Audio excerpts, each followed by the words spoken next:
Hatchet Chapter 9. Brian found it was a long way from sparks to fire. Clearly, there had to be something for the sparks to ignite, some kind of tinder or kindling, but what? He brought some dried grass in, tapped the sparks into it, and watched them die. He tried small twigs, breaking them into little pieces, but that was worse than the grass. Then he tried a combination of the two, grass and twigs. Nothing. He had no trouble getting sparks, but the tiny bits of hot stone or metal, he couldn't tell which they were, just sputtered and died.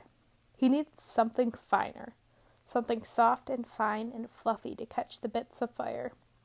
Shredded paper would be nice, but he had no paper. So close, he said aloud. So close.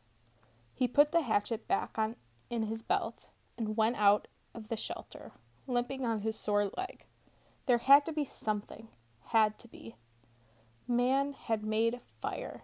There had to be fire for thousands, millions of years. There had to be a way. He dug into his pockets and found the $20 bill in his wallet. Paper. Worthless paper out here.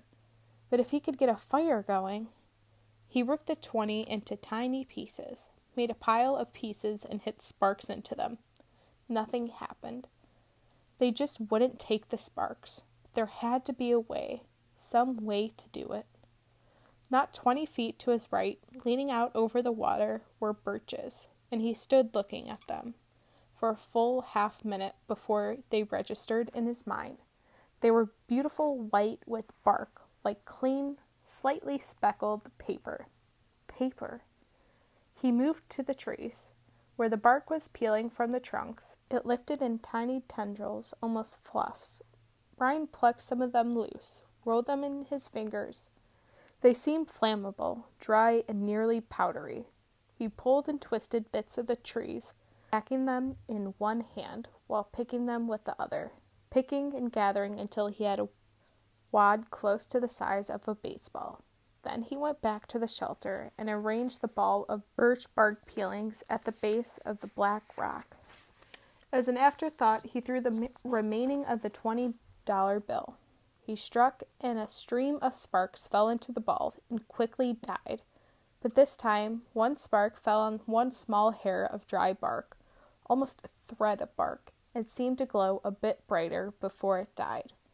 The material had to be finer. There had to be a soft and incredibly fine nest for the sparks. I must make a home for the sparks, he thought. A perfect home, or they won't stay. They won't make fire. He started ripping the bark, using his fingernails at first, and when it didn't work, he used the sharp edge of the hatchet, cutting the bark into thin slivers, hairs so fine they were almost not there.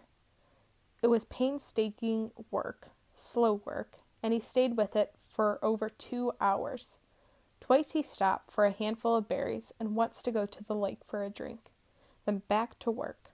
The sun on his back until, at last, he had a ball of fluff as big as a grapefruit, dry birch bark fluff.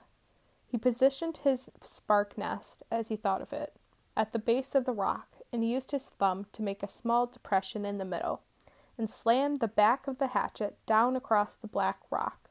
A cloud of sparks rained down, almost all of them missing the nest, but some, perhaps 30 or so, hit the depression, and of those 6 or 7, found fuel and grew, smoldered and caused the bark to take on the red glow.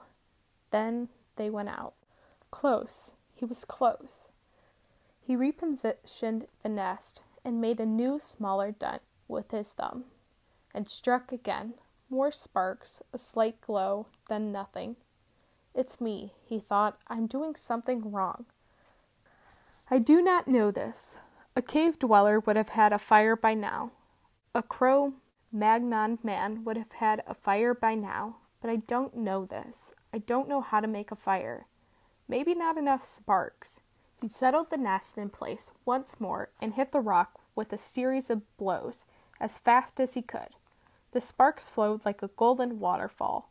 At first they seemed to take. There were many sparks that found life and took briefly, but they all died, starved. He leaned back, They are like me. They are starving. It wasn't quantity. There were plenty of sparks, but they needed more. I would kill, he thought suddenly, for a book of matches. Just one book. Just one match. I would kill. What makes fire? He thought back to school, to all those science classes. Had he ever learned what made a fire? Did a teacher ever stand up and say, "This is what makes a fire"? He shook his head and tried to focus his thoughts. What did it take? You have to have fuel, he thought, and he had that. The bark was fuel. Oxygen. There had to be air. He needed air. He had to fan on it, blow on it.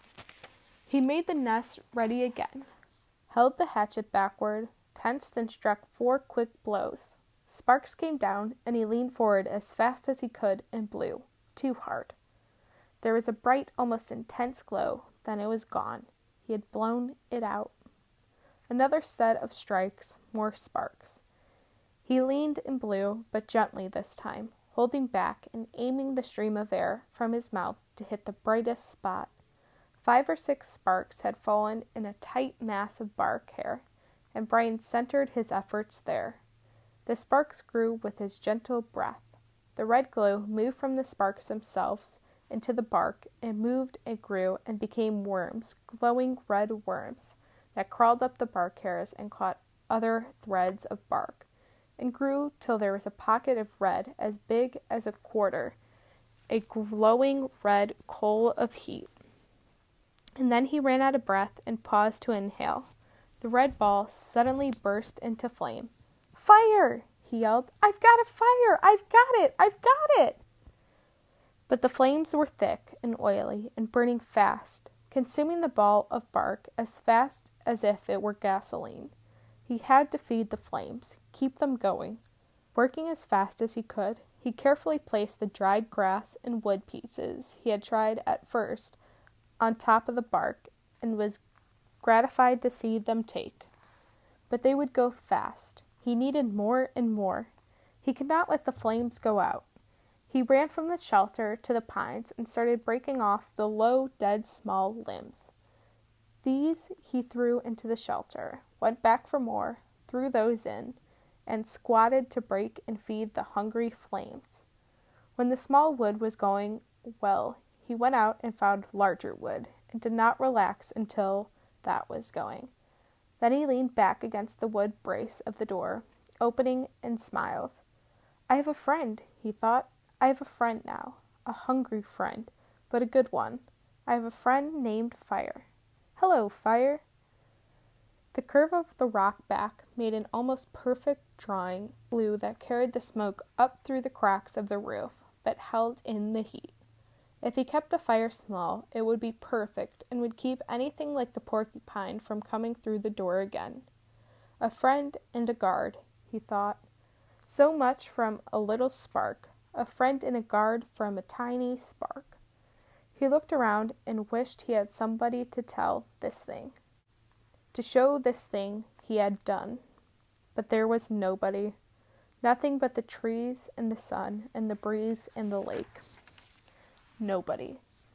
And he thought, rolling thoughts, with the smoke curling up over his head and the smile still half on his face, he thought, I wonder what they're doing now. I wonder what my father is doing. I wonder what my mother is doing. I wonder if she is with him.